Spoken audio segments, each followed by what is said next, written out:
ಎಲ್ಲರಿಗೂ ನಮಸ್ಕಾರ. ಈಗಾಗಲೇ ಕರ್ನಾಟಕ ಪರೀಕ್ಷಾ ಪ್ರಾಧಿಕಾರ 2025ನೇ ಸಾಲಿನ ವಿವಿಧ ವೃತ್ತಿಪರ ಕೋರ್ಸ್ಗಳಿಗೆ ಸೀಟು ಹಂಚಿಕೆ ಪ್ರಕ್ರಿಯೆ ಮೊದಲ ಸುತ್ತು ಮುಕ್ತಾಯಗೊಂಡಿದೆ. ತಮಗೆಲ್ಲ ಗೊತ್ತಿರುವಂತೆ ಸಾಕಷ್ಟು ನಾವು ಸಮಯಾವಕಾಶವನ್ನು ಕೊಟ್ಟಿದ್ವಿ. ಯಾರು ವಿವಿಧ ವೃತ್ತಿಪರ ಕೋರ್ಸ್ಗಳಲ್ಲಿ ಸೀಟನ್ನು ಪಡೆದಿದ್ರಿ, ತಮಗೆ ಸೀಟು ಖುಷಿ ಇತ್ತು ಅಂತಂದರೆ ತಾವು ಹೋಗಿ ಚಾಯ್ಸ್ 1 ಹಾಕಿ ದುಡ್ಡು ಕಟ್ಟಿ ಕಾಲೇಜಿಗೆ ಹೋಗಿ ಜಾಯಿನ್ ಆಗೋದು ಕೇಳಿದ್ವಿ. ತಾವೆಲ್ಲ ಹೋಗಿ ಸಾಕಷ್ಟು ವಿದ್ಯಾರ್ಥಿಗಳು ಜಾಯಿನ್ ಆಗಿದ್ದೀರಾ. ಸಿಕ್ಕಿರೋ ಸೀಟು ಪರವಾಗಿಲ್ಲ, ನನಗೆ ಇಷ್ಟ ಇದೆ, ಬಟ್ ಆದ್ರೂ ನಾನು ಮುಂದಿನ ರೌಂಡಿಗೆ ಭಾಗವಹಿಸ್ತೀನಿ. ಈಗ ಸಿಕ್ಕಿರುವಂತಹ ಸೀಟ್ಗಿಂತ ಮೇಲಿನ ಅಪ್ಪರ್ ಆಪ್ಷನ್ಸ್ ಯಾವುದಾದ್ರೂ, ನಾನು ಹೈಯರ್ ಆಪ್ಷನ್ಸ್ ಯಾವುದಾದ್ರೂ ನನಗೆ ಸಿಕ್ಕಿದರೆ ಅನುಕೂಲ ಅಂತ ಹೇಳುವಂಥವ್ರು ಚಾಯ್ಸ್ 2 ಹಾಕಿದ್ದೀರಾ. ಚಾಯ್ಸ್ 2 ಹಾಕಿರೋದ್ರಲ್ಲಿ ಆಯುಷ್, ಡೆಂಟಲ್ಲು, ಮೆಡಿಕಲ್ ಅವರು ಫೀಸ್ ಕಟ್ಟಿದ್ದೀರಾ. ಉಳಿದಂಥವ್ರು ಯಾವುದೇ ಫೀಸ್ ಕಟ್ಟದೆ ಚಾಯ್ಸ್ 2 ಹಾಕಿರ್ತೀರ. ಚಾಯ್ಸ್ 3 ಅಂತಂದರೆ ಸಿಕ್ಕಿರುವಂತಹ ಸೀಟು ನನಗೆ ಇಷ್ಟ ಇಲ್ಲ, ನಾನು ಮುಂದಿನ ರೌಂಡಿಗೆ ಭಾಗವಹಿಸ್ತೀನಿ ಅಂತ ಚಾಯ್ಸ್ 3 ಹಾಕಿರ್ತೀರ. ಆವಾಗ ತಮಗೆ ಸಿಕ್ಕಿರುವಂತಹ ಕಾಲೇಜಿನ ಸೀಟು ಹೊರಟೋಗಿರುತ್ತೆ. ಉಳಿದಂಥ ಎಲ್ಲ ತಾವು ಫಸ್ಟ್ ರೌಂಡಲ್ಲಿ ಏನು ಆಪ್ಷನ್ ಎಂಟ್ರಿ ಮಾಡಿದರೆ ಅದೆಲ್ಲ ತಮ್ಮ ಲಾಗಿನ್ ಒಳಗಡೆ ಲಭ್ಯ ಇರುತ್ತೆ. ಚಾಯ್ಸ್ 4 ಅಂತಂದರೆ ನನಗೆ ಕೌನ್ಸಿಲಿಂಗಲ್ಲಿ ಇಷ್ಟ ಇಲ್ಲ, ನನಗೆ ಬೇರೆ ಎಲ್ಲೋ ಸೀಟ್ ಸಿಕ್ಕಿದೆ ಅಂತೇಳಿ ತಾವು ಹೊರಗಡೆ ಹೋಗಿರುವಂಥ ವಿದ್ಯಾರ್ಥಿಗಳಿದ್ದೀರ. ತಮಗೆಲ್ಲ ಗೊತ್ತಿರುವಂತೆ ವಿವರವಾದಂತಹ ಸೀಟ್ ಮ್ಯಾಟ್ರಿಕ್ಸು ಅಂದರೆ 2ನೇ ಸುತ್ತಿನಲ್ಲಿ ಯಾವ್ಯಾವ ಕೋರ್ಸಿನ ಎಷ್ಟೆಷ್ಟು ಸೀಟುಗಳು ಲಭ್ಯ ಇದೆ ಅಂತನ್ನುವಂಥದ್ದು ಕರ್ನಾಟಕ ಪರೀಕ್ಷಾ ಪ್ರಾಧಿಕಾರದ ವೆಬ್ಸೈಟಲ್ಲಿ ನಾವು ಪಬ್ಲಿಷ್ ಮಾಡ್ತೀವಿ. ತಮ್ಮ ಕುತೂಹಲ ಇರುತ್ತೆ ಮೆಡಿಕಲ್ಲಿನ ಬಗ್ಗೆ ಹೆಚ್ಚು, ಹಾಗಾಗಿ ಹೇಳುವಂಥದ್ದಾದರೆ 267 ವಿದ್ಯಾರ್ಥಿಗಳು ಚಾಯ್ಸ್ 4 ಹಾಕಿ ನಮ್ಮ ಸಿಸ್ಟಮಿಂದ ಹೊರಗಡೆ ಹೋಗಿದ್ದಾರೆ. ಅವರು MCCನಲ್ಲಿ ಸಿಕ್ಕಿ ಹೋಗಿರ್ಬೋದು ಅಥವಾ ಬೇರೆ ರಾಜ್ಯದಲ್ಲಿ ಸಹ ಸಿಕ್ಕಿ ಹೊರಗಡೆ ಹೋಗಿರ್ಬೋದು. 393 ಮೆಡಿಕಲ್ ವಿದ್ಯಾರ್ಥಿಗಳು ಯಾವುದೇ ಚಾಯ್ಸನ್ನು ಅವರು ಹಾಕಲಿಲ್ಲ. ಮೇ ಬಿ ಅವರು ಸಹ ಬೇರೆ ರಾಜ್ಯದಲ್ಲಿ MCCನಲ್ಲಿ ಸಿಕ್ಕಿ ಹೊರಗಡೆ ಹೋಗಿರ್ಬೋದು. ಅಧಿಕೃತವಾಗಿ ಚಾಯ್ಸ್ 4 ಹಾಕಿ ಅವ್ರು ಹೊರಗಡೆ ಹೋಗಬೇಕಾಗಿತ್ತು, ಬಟ್ ನಾವು ಹೊರಗಡೆ ಕಳಿಸ್ತೀವಿ ಅವರಿಗೆ. ಯಾರು ಚಾಯ್ಸೇ ಹಾಕಿಲ್ಲ ಅವರಿಗೆಲ್ಲ ನಮ್ಮ ಕೌನ್ಸಿಲಿಂಗ್ ಪ್ರಕ್ರಿಯೆಯಿಂದ ಹೊರಗಡೆ ಹಾಕ್ತೀವಿ. 2ನೇ ಸುತ್ತಿನ ಕೌನ್ಸಿಲಿಂಗಿಗೆ ನಾವು ಎಲ್ಲ ಸಿದ್ಧತೆಯನ್ನು ಮಾಡಿಕೊಂಡಿದ್ದೀವಿ. ತಮಗೆಲ್ಲ ಗೊತ್ತಿರುವಂತೆ ನಾವು ಮೆಡಿಕಲ್ಲು ಮತ್ತು ಡೆಂಟಲ್ದು ಕಾಲೇಜಿಗೆ ಕನ್ಫರ್ಮೇಷನ್ನಿಗೆ ಸ್ವಲ್ಪ ಸಮಯ ಹೆಚ್ಚು ಕೊಟ್ಟಿದ್ದರಿಂದ 2ನೇ ರೌಂಡು ಕೌನ್ಸಿಲಿಂಗ್ ಪ್ರಕ್ರಿಯೆ ಸ್ವಲ್ಪ ಡಿಲೇ ಆಯಿತು. 2ನೇ ಸುತ್ತಿನ ಕೌನ್ಸಿಲಿಂಗಿಗೆ ಸಂಬಂಧಪಟ್ಟಂತೆ ವಿದ್ಯಾರ್ಥಿಗಳಿಗೆ ಮತ್ತು ಪೋಷಕರಿಗೆ ಕೆಲವೊಂದು ಮಾಹಿತಿಯನ್ನು ನೀಡಲಿಕ್ಕೆ ನಾನಿವತ್ತು ತಮ್ಮ ಮುಂದೆ ಹಾಜರಿದ್ದೀನಿ. ಮೊದಲನೇ ಸುತ್ತಿನಲ್ಲಿ ಯಾವುದೇ ಸೀಟ್ಗಳು ಸಿಕ್ಕಿರಲಿಲ್ಲ. ತಾವು ಆಪ್ಷನ್ಸ್ ಎಂಟ್ರಿ ಮಾಡಿದ್ರಿ, ತಮಗೆ ಯಾವುದೇ ಸೀಟ್ ಅಲಾಟ್ ಆಗಿರಲಿಲ್ಲ. ಈ ಹಿಂದೆ ಹೇಗಿತ್ತು, ಮೊದಲನೇ ಸುತ್ತಲ್ಲಿ ಯಾರೆಲ್ಲ ಆಪ್ಷನ್ ಎಂಟ್ರಿ ಮಾಡಿರ್ತಿದ್ರಿ, ಉದಾಹರಣೆಗೆ ನಮ್ಮಲ್ಲಿ ಒಂದು 2.5 ಲಕ್ಷದಷ್ಟು ವಿದ್ಯಾರ್ಥಿಗಳು ಬೇರೆ ಬೇರೆ ಕೋರ್ಸಿಗೆ ಸೀಟ್ ಆಪ್ಷನ್ ಎಂಟ್ರಿ ಮಾಡಿದ್ರಿ.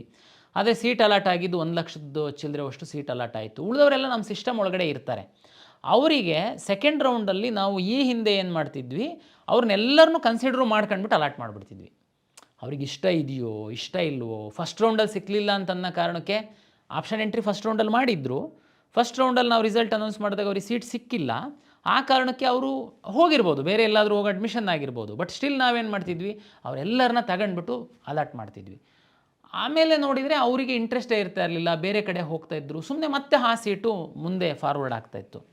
ಅದಕ್ಕೆ ಯಾವುದೇ ಸೀಟು ಆಪ್ಷನ್ ಎಂಟ್ರಿ ಮಾಡಿ ಯಾವುದೇ ಸೀಟು ಮೊದಲನೇ ಸುತ್ತಿನಲ್ಲಿ ಸಿಕ್ಕಿಲ್ಲ ಅನ್ನುವಂತಹ ವಿದ್ಯಾರ್ಥಿಗಳಿಗೆ ಒಂದು ನಾವು ಏನು ಹೇಳಲಿಕ್ಕೆ ಇಚ್ಛೆಪಡ್ತೀವಿ, ತಾವು 2ನೇ ಸುತ್ತಿನಲ್ಲಿ ಕೌನ್ಸಿಲಿಂಗಲ್ಲಿ ಭಾಗವಹಿಸಬೇಕು ಅಂತನ್ನುವಂಥದ್ದು ಇಚ್ಛೆ ತಮ್ಮಲ್ಲಿತ್ತು ಅಂತಂದರೆ ತಾವು ತಮ್ಮ KEA ಪೋರ್ಟಲಿಗೆ ಬಂದು ತಮ್ಮ ಏನು ಲಾಗಿನ್ ಇದೆ ತಾವು ಲಾಗಿನ್ ಆಗಿ 2ನೇ ಸುತ್ತಿನಲ್ಲಿ ನಾನು ಕೌನ್ಸಿಲಿಂಗ್ನಲ್ಲಿ ಭಾಗವಹಿಸುವಂಥದ್ದಕ್ಕೆ ನನ್ನ ಇಚ್ಛೆ ಇದೆ, ಐ ಅಗ್ರಿ ಅಂತೇಳಿ ಒಂದು ಬಟನ್ ಇದೆ, ಅದನ್ನು ತಾವು ಕ್ಲಿಕ್ ಮಾಡಬೇಕಾಗುತ್ತೆ. ಯಾರಿಗೆ ಫಸ್ಟ್ ರೌಂಡಲ್ಲಿ ಸೀಟೇ ಸಿಕ್ಕಿಲ್ಲ ಅಂತನ್ನುವಂಥ ವಿದ್ಯಾರ್ಥಿಗಳು ಏನು ಅಗ್ರಿ ಅಂತಂದರೆ ತಾವು ಮೊದಲ ಸುತ್ತಿಗಿಂತ ಪೂರ್ವದಲ್ಲಿ ಏನು ನೀವು ಆಪ್ಷನ್ಸ್ಗಳನ್ನೆಲ್ಲ ಎಂಟ್ರಿ ಮಾಡಿದ್ರಲ್ಲ, ಆ ಎಲ್ಲ ಆಪ್ಷನ್ನು ತಮ್ಮ ಲಾಗಿನ್ ಒಳಗಡೆ ರಿಫ್ಲೆಕ್ಟ್ ಆಗುತ್ತೆ. ಆವಾಗ ನೀವು ಹೇಗೇನು ರೀಅರೇಂಜ್ ಮಾಡ್ಬೋದು, ಡಿಲೀಟ್ ಮಾಡ್ಬೋದು, ಏನೆಲ್ಲ ಮಾಡಲಿಕ್ಕೆ ಅವಕಾಶ, ಹೊರಗಿಂದ ಮತ್ತೆ ತಂದು ಹಾಕಲಿಕ್ಕೆ ಅವಕಾಶ ಇರಲ್ಲ. ಆದರೆ ಯಾವುದು ಆ್ಯಡ್ ಮಾಡೋದಕ್ಕೆ ಅವಕಾಶ ಇರುತ್ತೆ, ತಮಗೆಲ್ಲ ಗೊತ್ತಿದೆ, ಆಯುಷ್ ಹೊಸ್ದಾಗಿ ಸೀಟ್ ಮ್ಯಾಟ್ರಿಕ್ಸನ್ನು ನಾವು ಪಬ್ಲಿಷ್ ಮಾಡಿದ್ದೀವಿ. ಅದು ತಮ್ಮ ಲಾಗಿನ್ನಲ್ಲಿ ಇರುತ್ತೆ. ಇಲ್ಲಿವರೆಗೆ ಸೀಟ್ ಅಲಾಟ್ ಆಗಿಲ್ದಿರೋರು ಲಾಗಿನ್ನಲ್ಲಿ ಮಾತ್ರ ಅಲ್ಲ, ಚಾಯ್ಸ್ 1 ಹಾಕಿ ನಮ್ಮ ಸಿಸ್ಟಮಿಂದ ಹೊರಗಡೆ ಹೋಗಿ ಅಡ್ಮಿಷನ್ ಆಗಿರೋರು ಹೊರತುಪಡಿಸಿ ಯಾರು ಚಾಯ್ಸ್ 2 ಹಾಕಿದ್ದಾರೆ, ಯಾರು ಚಾಯ್ಸ್ 3 ಹಾಕಿ ನಮ್ಮ ಸಿಸ್ಟಮ್ ಒಳಗಡೆ ಉಳ್ಕೊಂಡಿದ್ದಾರೆ, ಯಾರಿಗೆ ಸೀಟೇ ಸಿಕ್ಕದೆ ಫಸ್ಟ್ ರೌಂಡಲ್ಲಿ, ಈ ರೌಂಡಲ್ಲಿ ತಾವು ಎಸ್ ನಾನು ಸೆಕೆಂಡ್ ರೌಂಡಲ್ಲಿ ಭಾಗವಹಿಸ್ತೀನಿ, ನಾನು ಕೌನ್ಸಿಲಿಂಗಲ್ಲಿ ಮುಂದುವರಿತೀನಿ ಅಂತೇಳಿ ತಾವು ಅಗ್ರಿ ಅಂತೇಳಿ ಹೇಳಿ ನಮ್ಮ ಸಿಸ್ಟಮ್ ಒಳಗಡೆ ಬರ್ತಾ ಇದ್ದೀರಾ, ತಾವು ಹಿಂದೆ ಹಾಕಿದಂಥ ಎಲ್ಲ ಆಪ್ಷನ್ಗಳಿರುತ್ತೆ, ಜೊತೆಗೆ ಯುನಾನಿ ಮತ್ತು ಆಯುಷ್ ಹೊಸ್ದಾಗಿ ಬಂದಿರುವಂಥದ್ದೇನಿದೆ ಅದು ಸಹ ತಮಗೆ ಲೆಫ್ಟ್ ಸೈಡಲ್ಲಿ ಡಿಸ್ಪ್ಲೇ ಆಗುತ್ತೆ. ತಾವು ಅದನ್ನು ತೆಗೆದುಕೊಂಡು ಬಂದು ರೈಟ್ ಸೈಡಲ್ಲಿ ರೀಅರೇಂಜ್ ಮಾಡ್ಬೋದು. ಅದು ಮೇಲೆ ಹಾಕ್ತೀರಾ, ಮಿಡ್ಲಲ್ಲಿ ಹಾಕ್ತೀರಾ, ಕೆಳಗೆ ಹಾಕ್ತೀರಾ, ತಮಗೆ ಬಿಟ್ಟಂಥ ವಿಚಾರ. ಚಾಯ್ಸ್ 2 ಹಾಕಿರುವವರು ಯಾರು? ಈಗಾಗಲೇ ನನಗೆ ಸೀಟ್ ಸಿಕ್ಕಿತ್ತು, ಉದಾಹರಣೆಗೆ 100 ಆಪ್ಷನ್ಸು ಹಾಕಿದ್ರಿ ತಾವು ಫಸ್ಟ್ ರೌಂಡಲ್ಲಿ, ತಮಗೆ ಒಂದು 50ನೇ ಕಾಲೇಜು 50ನೇ ಆಪ್ಷನ್ನು ನಿಮಗೆ ಸೀಟ್ ಅಲಾಟ್ ಆಗಿತ್ತು. ತಾವು ಚಾಯ್ಸ್ 2 ಹಾಕಿದ್ದೀರಾ. ಈಗ 51ರಿಂದ 100 ಇರುವಂಥ ತಮ್ಮ ಲಾಗಿನ್ನಲ್ಲಿರುವಂಥ ಎಲ್ಲ ಆಪ್ಷನ್ಸು ಡಿಲೀಟ್ ಆಗಿ ಹೋಗಿರುತ್ತೆ. ಈಗ ನಿಮಗೆ ಟಾಪ್ ನಿಮ್ಮ ಸೀಟ್ ಸಿಕ್ಕಿರೋದಕ್ಕಿಂತ ಮೇಲ್ಗಡೆ ಇರುವಂಥ ಆಪ್ಷನ್ಸು ತಮ್ಮ ಲಾಗಿನ್ ಒಳಗಡೆ ಇರುತ್ತೆ. ಜೊತೆಗೆ ಹೊಸ್ದಾಗಿ ಬಂದಿರುವಂತಹ ಕಾಲೇಜುಗಳನ್ನ ಹಾಕುವಂಥದ್ದಕ್ಕೆ ಅವಕಾಶ ತಮಗೆ ಇರುತ್ತೆ. ತಾವು ಈಗ ಹೊಸ್ದಾಗಿರುವಂಥದ್ದು ಹಾಕ್ಬೋದು, ಇರುವಂತಹ ಆಪ್ಷನ್ಗಳನ್ನ ರೀಅರೇಂಜ್ ಮಾಡ್ಬೋದು, ಕೆಲವೊಂದನ್ನು ಡಿಲೀಟ್ ಸಹ ಮಾಡೋದಕ್ಕೆ ಅವಕಾಶ ಇರುತ್ತೆ. ಚಾಯ್ಸ್ 2 ಹಾಕಿರುವಂಥವರು ಮೆಡಿಕಲ್, ಡೆಂಟಲ್, ಆಯುಷಿನ ಸೀಟ್ಗಳು ಸಿಕ್ಕಿರುವಂಥವರು ಫೀಸ್ ಕಟ್ಟಿ ಚಾಯ್ಸ್ 2 ಹಾಕಿ ನಮ್ಮ ಸಿಸ್ಟಮ್ ಒಳಗಡೆ ಇದ್ದೀರಾ. ಕೆಲವು ವಿದ್ಯಾರ್ಥಿಗಳು ಇಂಜಿನಿಯರಿಂಗು, ವೆಟರ್ನರಿ, ಅಗ್ರಿಕಲ್ಚರ್ ಸಿಕ್ಕಿರುವಂಥವ್ರು ಚಾಯ್ಸ್ 2 ಹಾಕಿರುವಂಥವರು ತಾವು ಯಾವುದೇ ಹಣವನ್ನು ಪೇ ಮಾಡಿಲ್ಲ. ಆದರೆ ಮತ್ತು ಚಾಯ್ಸ್ 3 ಹಾಕಿರುವಂಥವ್ರು ಯಾರೂ ಸಹ ಹಣ ಪೇ ಮಾಡಿರಲ್ಲ. ಚಾಯ್ಸ್ 2, ಚಾಯ್ಸ್ 1 ಮತ್ತು ಯಾವುದೂ ಸೀಟ್ ಸಿಕ್ತಿಲ್ದಿರುವಂಥವ್ರು ನಮಗೆ ಈಗ ಕೌನ್ಸಿಲಿಂಗ್ ಒಳಗಡೆ ಬರ್ತಾ ಇದ್ದೀರಾ. ತಾವುಗಳು ಯಾರು ಮೆಡಿಕಲ್ಲು, ಡೆಂಟಲ್ಲು ಮತ್ತು ಆಯುಷಿಗೆ ಸಂಬಂಧಪಟ್ಟಂಥವರು ಫೀಸ್ ಕಟ್ಟಿದ್ದೀರಾ, ಉಳಿದಂಥವರು ಯಾರೂ ಸಹ ಚಾಯ್ಸ್ 2 ಹಾಕಿರುವಂಥವರು 2ನೇ ಸುತ್ತಿನಲ್ಲಿ ಭಾಗವಹಿಸ್ತಾ ಇದ್ದೀರಾ, ಫೀಸೇ ಕಟ್ಟಿಲ್ಲ. ಆದರೆ ತಮ್ಮ ಒಂದು ಲಾಗಿನ್ ಒಳಗಡೆ ಮೆಡಿಕಲ್ ಆಪ್ಷನ್ಸ್ ಇದೆ, ಮೆಡಿಕಲ್ ಸೀಟನ್ನು ತಾವು ಬಯಸಿದ್ದೀರಾ ಅಂತಂದರೆ ತಾವು 1 ಲಕ್ಷ ಕಾಷನ್ ಡೆಪಾಸಿಟನ್ನು ತಾವು ಕಟ್ಟಬೇಕಾಗುತ್ತೆ. ಕಾಷನ್ ಡೆಪಾಸಿಟ್ 1 ಲಕ್ಷ ಕಟ್ಟಲಿಲ್ಲ ಅಂತಂದರೆ ನಿಮ್ಮ ಆಪ್ಷನ್, ನಿಮ್ಮ ಲಾಗಿನ್ ಒಳಗಡೆ ಮೆಡಿಕಲ್ ಇದ್ರೂ ನಾವು ಅದನ್ನು 2ನೇ ರೌಂಡಿನ ಸೀಟು ಹಂಚಿಕೆಯಲ್ಲಿ ನಿಮ್ಮನ್ನು ಮೆಡಿಕಲ್ ಸೀಟಿಗೆ ಕನ್ಸಿಡರ್ ಮಾಡಲ್ಲ. ಹಾಗಾಗಿ ದಯಮಾಡಿ ನಾನು ಇನ್ನೊಂದು ಸರಿ ಹೇಳ್ತೀನಿ, ಚಾಯ್ಸ್ 2 ಹಾಕಿರುವಂಥ ಮೆಡಿಕಲ್ಲು, ಡೆಂಟಲ್ಲು, ಆಯುಷ್ ಅವರು ಚಾಯ್ಸ್ 2 ಹಾಕಿದ್ದವರು ಸಹ ತಾವು ಫೀ ಪೇ ಮಾಡಿದ್ದೀರಾ. ಅದು 50,000 ಇರ್ಬೋದು, 1 ಲಕ್ಷ ಇರ್ಬೋದು, 1.5 ಲಕ್ಷ ಇರ್ಬೋದು, ಇಲ್ಲ ಮ್ಯಾನೇಜ್ಮೆಂಟ್ ಸೀಟಿನ ದುಡ್ಡು ಆದರೂ ಇರ್ಬೋದು. ನೀವು ಮತ್ತೆ ಕಾಷನ್ ಡೆಪಾಸಿಟ್ ಕಟ್ಟುವಂಥ ಅಗತ್ಯ ಇಲ್ಲ. ಯಾರು ಚಾಯ್ಸ್ 2 ಹಾಕಿದ್ದೀರಾ, ಚಾಯ್ಸ್ 3 ಹಾಕಿದ್ದೀರಾ, ಹೊಸದಾಗಿ ಸೀಟೇ ಸಿಗ್ತಿಲ್ದಿರುವಂಥವ್ರು ಅಗ್ರಿ ಬಟನ್ ಕ್ಲಿಕ್ ಮಾಡಿಬಿಟ್ಟು ನಮ್ಮ ಕೌನ್ಸಿಲಿಂಗ್ ಒಳಗಡೆ ಬರ್ತಾ ಇದ್ದೀರಾ. ನೀವು 3 ಕೆಟಗರಿ ಜನರಿದ್ದೀರಾ. ನಿಮ್ಮ ಲಾಗಿನ್ ಒಳಗಡೆ ಮೆಡಿಕಲ್ ಸೀಟು ಹಾಕಿದ್ದೀರಾ, ಈ ಹಿಂದೆನೇ ಹಾಕಿರುವಂಥದ್ದಿದೆ, ಹೊಸದಾಗಂತೂ ಹಾಕೋದಕ್ಕೆ ನಾವು ಅವಕಾಶ ಇಲ್ಲ, ತಮಗೆಲ್ಲರಿಗೂ ಗೊತ್ತಿದೆ. ನೀವು ಆ ಮೆಡಿಕಲ್ ಸೀಟನ್ನು 2ನೇ ಸುತ್ತಿನಲ್ಲಿ ನಿಮಗೆ ಹಂಚಿಕೆಗೆ ಕನ್ಸಿಡ್ರ್ ಮಾಡಬೇಕಂತಂದರೆ ತಾವು 1 ಲಕ್ಷ ಹಣವನ್ನು ಕಾಷನ್ ಡೆಪಾಸಿಟ್ಟಾಗಿ ಕಟ್ಟಬೇಕು. ಕಟ್ಟಿದಾಗ ನಿಮ್ಮ ಮೆಡಿಕಲ್ ಸೀಟಿಗೆ ನಿಮ್ಮ ಅಲಾಟ್ಮೆಂಟನ್ನು ನಾವು ಕನ್ಸಿಡ್ರ್ ಮಾಡ್ತೀವಿ.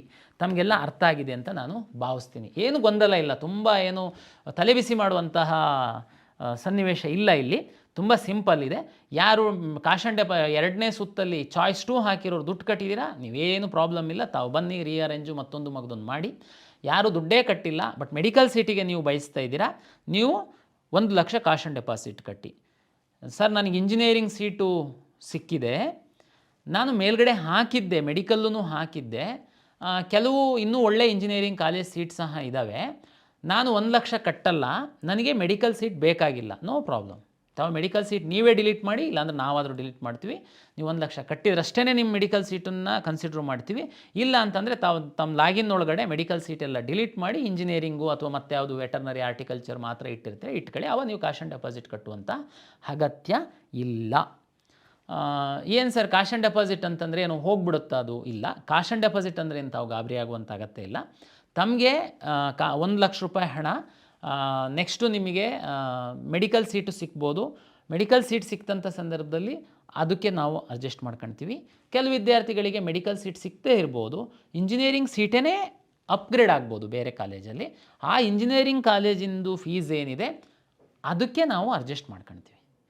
ಇಲ್ಲ ನಿಮಗೆ ಯಾವುದೂ ಸೀಟ್ ಸಿಕ್ಕಿಲ್ಲ, ಉದಾಹರಣೆಗೆ ಫಸ್ಟ್ ಟೈಮು ನೀವು ಯಾವುದೂ ಸೀಟ್ ಸಿಕ್ಕದೆ ಸಿಸ್ಟಮ್ ಒಳಗಡೆ ಬಂದಿದ್ದೀರಲ್ಲ ತಾವಿರ್ಬೋದು, ಅಥವಾ ಚಾಯ್ಸ್ 3 ಹಾಕಿರುವಂಥವರು ಸುಮಾರೆಲ್ಲ ತಾವು ಡಿಲೀಟ್ ಮಾಡಿಬಿಟ್ಟು ಕೆಲವೇ ಮೆಡಿಕಲ್ ಕಾಲೇಜಿಂದ ಏನಾದರೂ ಇಟ್ಟಿರ್ಬೋದು, ತಮಗೆ ಯಾವುದೂ ಸೀಟ್ ಸಿಕ್ಕದೇ ಇರ್ಬೋದು. ತಮ್ಮದು ಸಹ ಕಾಶ್ ಆ್ಯಂಡ್ ಡೆಪಾಸಿಟ್ನ ತಮ್ಮ ಖಾತೆಗೆ ನಾವು ವಾಪಸ್ ಕೊಡ್ತೀವಿ. ಇದು ಜಸ್ಟು ತಮಗೆಲ್ಲ ಗೊತ್ತಿದೆ, ಮೆಡಿಕಲ್ ಸೀಟು ತುಂಬ ವ್ಯಾಲ್ಯೂಯಬಲ್ ಇದೆ, ತುಂಬ ಮಕ್ಕಳು ಕಾಯ್ತಾ ಇರ್ತಾರೆ. ಸುಮ್ಮನೆ ಕೆಲವರೆಲ್ಲ ಬಂದು ಹಾಕುವಂಥದ್ದು, ಆಮೇಲೆ ಸೀರಿಯಸ್ನೆಸ್ ಇರಲ್ಲ ಅಂತ ಅನ್ನುವಂಥದ್ದಕ್ಕೆ ಈ ಕಾಶ್ ಆ್ಯಂಡ್ ಡೆಪಾಸಿಟ್ ಸಿಸ್ಟಮನ್ನು ನಾವು ತೆಗೆದುಕೊಂಡು ಬಂದಿದ್ದೀವಿ. ದಯಮಾಡಿ ಎಲ್ಲ ಸಹಕರಿಸ್ತೀರಾ ಅಂತ ನಾನು ಇಚ್ಛೆ ವ್ಯಕ್ತಪಡಿಸ್ತೀನಿ.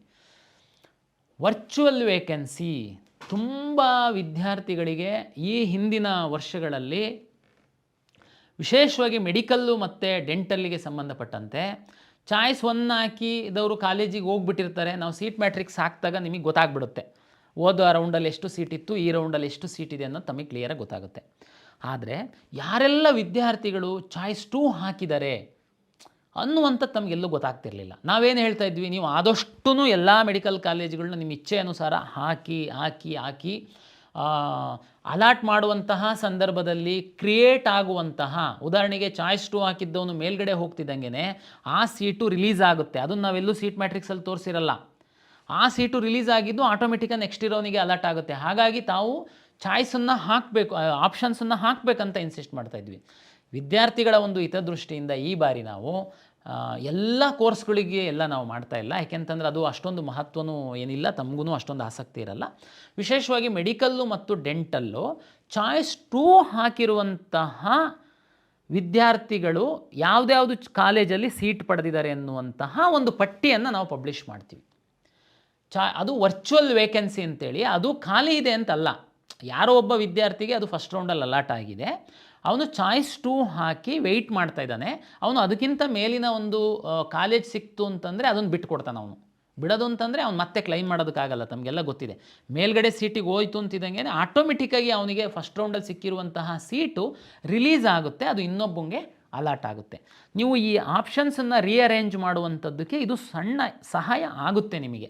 ಆ ಹಿನ್ನೆಲೆ ಒಳಗಡೆ ಯಾರೆಲ್ಲ ಚಾಯ್ಸ್ 2 ಹಾಕಿರುವಂತಹ ಅವರು ಇದ್ದಾರೆ, ಅವರು ಯಾವ್ಯಾವ ಸೀಟ್ಗಳನ್ನ ವಿತೋಲ್ಡ್ ಮಾಡಿದ್ದಾರೆ, ಚಾಯ್ಸ್ 2 ಹಾಕಿ ಇಟ್ಕೊಂಡಿದ್ದಾರೆ, ಅಲಾಟ್ ಆಗಿತ್ತು ಅವರಿಗೆ ಅನ್ನುವಂತಹ, ಅದಕ್ಕೆ ವರ್ಚುವಲ್ ವೇಕೆನ್ಸಿ ಅಂತೇಳಿ ನಾವು ಪಬ್ಲಿಷ್ ಮಾಡ್ತೀವಿ. ತಮ್ಮ ಮಾಹಿತಿಗಾಗಿ ಆ ಸೀಟೆಲ್ಲ ನಿಮಗೆ ಸಿಕ್ಬಿಡುತ್ತಾ? ನೋ, ನಿಮಗೊಂದು ಐಡಿಯಾ ಬರುತ್ತೆ ಅಂತ ವರ್ಚುವಲ್ ವೇಕೆನ್ಸಿನ ಮೆಡಿಕಲ್ ಡೆಂಟಲ್ ಮಾತ್ರ ನಾವು ಪಬ್ಲಿಷ್ ಮಾಡ್ತೀವಿ. ತಮಗೆ ಸಹಾಯ ಆಗುತ್ತೆ. ಅಂತಿಮವಾಗಿ ತಮಗೆಲ್ಲ ಗೊತ್ತಿದೆ, ಫಸ್ಟ್ ರೌಂಡಲ್ಲಿ MCC ಅವರು ತುಂಬ ಮುಂದಕ್ಕೆ ಹಾಕಿ ರಿಸಲ್ಟನ್ನು ಪಬ್ಲಿಷ್ ಮಾಡಿದರು.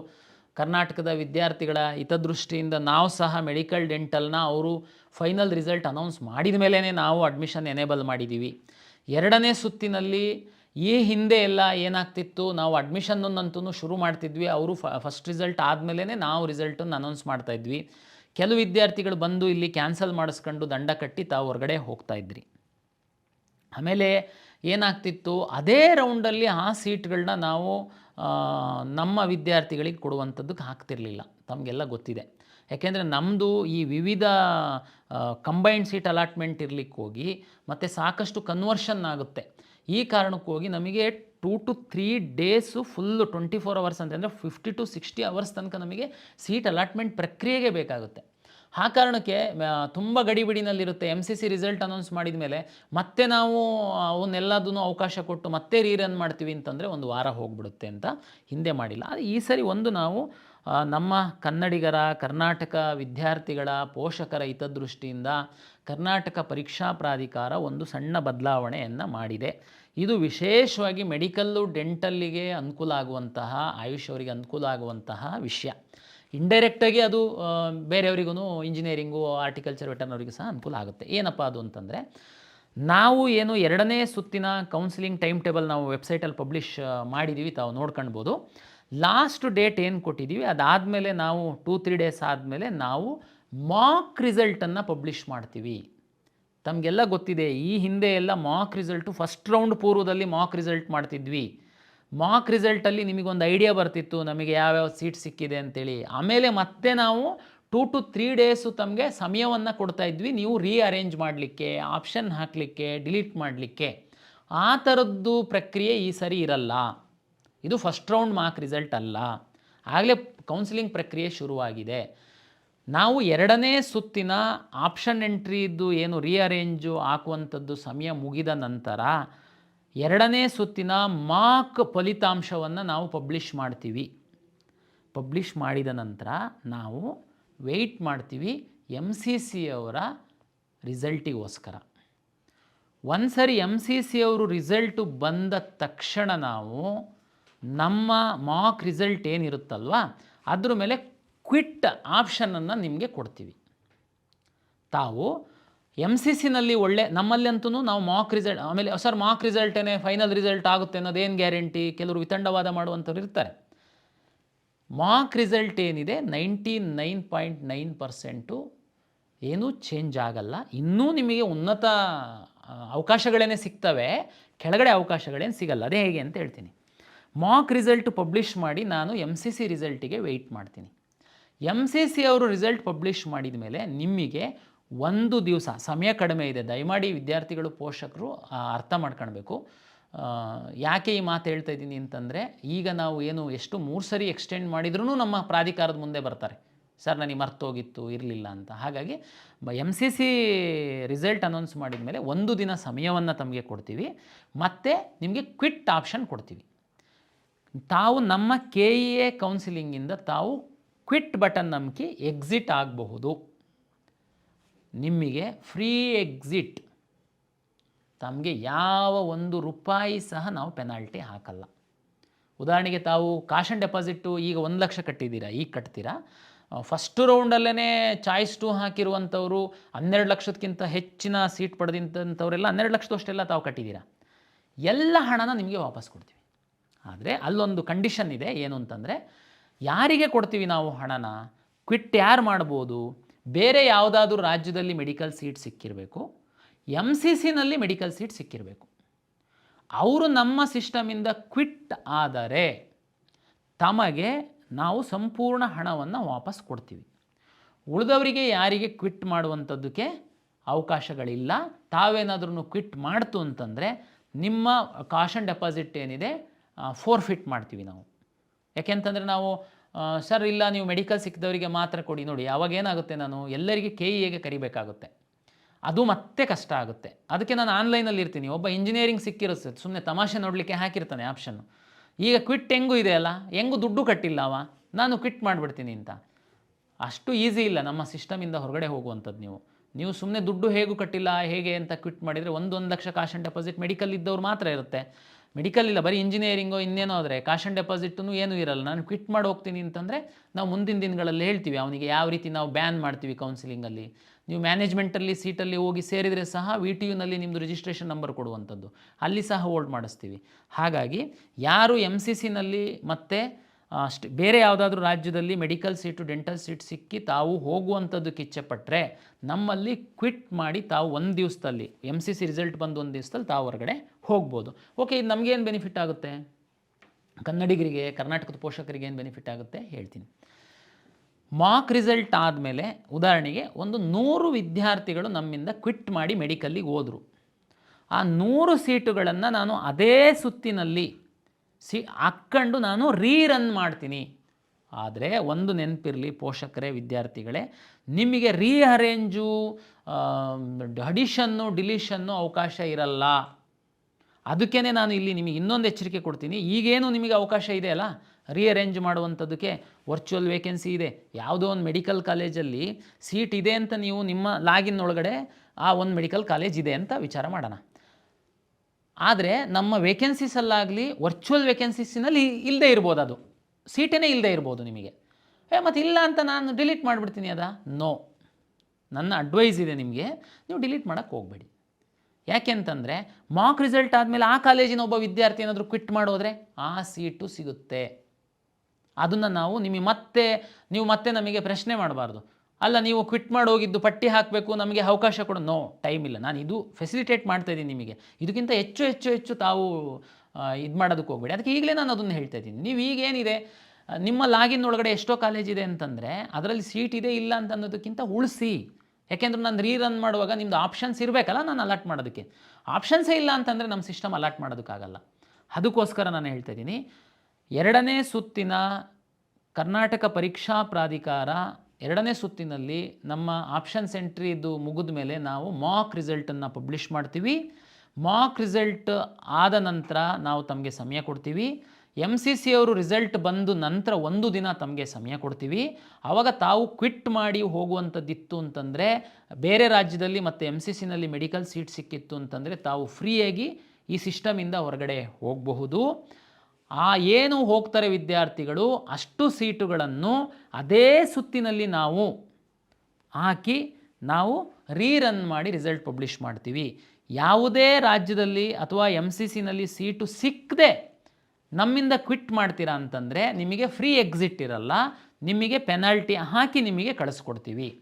ನಾವು ಮತ್ತೆ ಏನು ರೀರನ್ ಮಾಡಿ ಫೈನಲ್ ರಿಸಲ್ಟನ್ನು ಪಬ್ಲಿಷ್ ಮಾಡಿದ ನಂತರ ತಾವ್ಯಾರಾದ್ರೂ ಸೀಟನ್ನು ರದ್ದು ಮಾಡಿಸ್ಕೊಳಕ್ಕೆ ಬಂದರೆ ನಿಯಮಾನುಸಾರ ತಮಗೆ ಏನು ದಂಡ ವಿಧಿಸಬೇಕು ಆ ದಂಡವನ್ನು ವಿಧಿಸ್ತೀವಿ. ಇದು ತಮಗೆ ಕ್ಲಾರಿಟಿ ಆಗಿದೆ ಅಂತೇಳಿ ನಾನು ಭಾವಿಸ್ತೀನಿ. ಹಾಗಾಗಿ ತಾವು ಇದನ್ನು ವಿಚಾರ ಮಾಡಿ ನಾವು ವಿವರವಾದಂತಹ ನೋಟಿಫಿಕೇಷನ್ ಸಹ ಕೊಡ್ತೀವಿ, ತಾವು ಓದಬೇಕು ಅಂತೇಳಿ ವಿನಂತಿಯನ್ನು ಮಾಡಿಕೊಳ್ತೀವಿ. ಒನ್ ಮೋರ್ ಬದಲಾವಣೆ, ಒಂದು ಹೆಚ್ಚುವರಿ ಬದಲಾವಣೆ ಕರ್ನಾಟಕ ಪರೀಕ್ಷಾ ಪ್ರಾಧಿಕಾರ 2ನೇ ಸುತ್ತಿನ ಫಲಿತಾಂಶದ ನಂತರ ಮಾಡಲಿಕ್ಕೆ ನಾವು ತೀರ್ಮಾನ ಮಾಡಿದ್ದೀವಿ. ಇಲ್ಲಿವರೆಗೆ ಏನಿತ್ತು, 2ನೇ ಸುತ್ತಿನಲ್ಲಿ ಮೆಡಿಕಲ್ಲು, ಡೆಂಟಲ್ಲು ಮತ್ತು ಆಯುಷಿಗೆ ಸಂಬಂಧಪಟ್ಟಂಥವರು ತಾವು ಕಂಪಲ್ಸರಿ ಹೋಗಿ ಅಡ್ಮಿಷನ್ ಆಗಬೇಕು ಅಂತ ನಾವು ಇನ್ಸಿಸ್ಟ್ ಮಾಡ್ತಾಯಿದ್ವಿ, ತಮಗೆಲ್ಲ ಗೊತ್ತಿದೆ. ಉಳಿದಂಥವರಿಗೆ ಚಾಯ್ಸ್ 2 ಮತ್ತೆ ಕೊಡ್ತಿದ್ವಿ. ಅಪ್ಗ್ರೇಡೇಷನ್, ಫಸ್ಟ್ ರೌಂಡ್ ಅಪ್ಗ್ರೇಡೇಷನ್ ನಾವು ಲಾಸ್ಟ್ ಇಯರ್ ನೋಡಿದ್ದೀವಿ.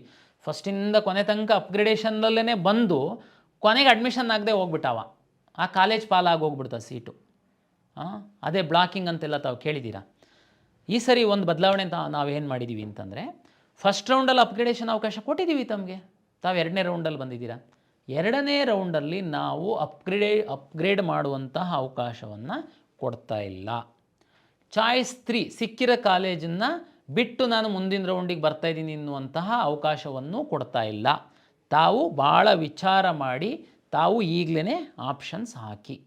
ಏನು ಸರ್ ಹಿಂಗೆ ಮತ್ತು ಇದು ಅನ್ಯಾಯ ಆಗಿಬಿಡುತ್ತಲ್ಲ, ನಮಗೆ ಇನ್ನೂ ಒಳ್ಳೆ ಕಾಲೇಜೆಲ್ಲ ಸಿಗುತ್ತೆ. ಹೇಳ್ತೀನಿ ನಾನು ಏನು ಕೊಡ್ತೀರಾ ಆಗಿದ್ರೆ, ಎಲ್ಲ ಕೋರ್ಸ್ಗಳಿಗೆ ನಾನು 2ನೇ ಸುತ್ತಿನ ನಮ್ಮ ಪ್ರಾಧಿಕಾರದ ಅಂತಿಮ ಫಲಿತಾಂಶದ ನಂತರ ಚಾಯ್ಸ್ 1 ಮತ್ತು ಚಾಯ್ಸ್ 4 ಎರಡೇ ಕೊಡ್ತೀನಿ.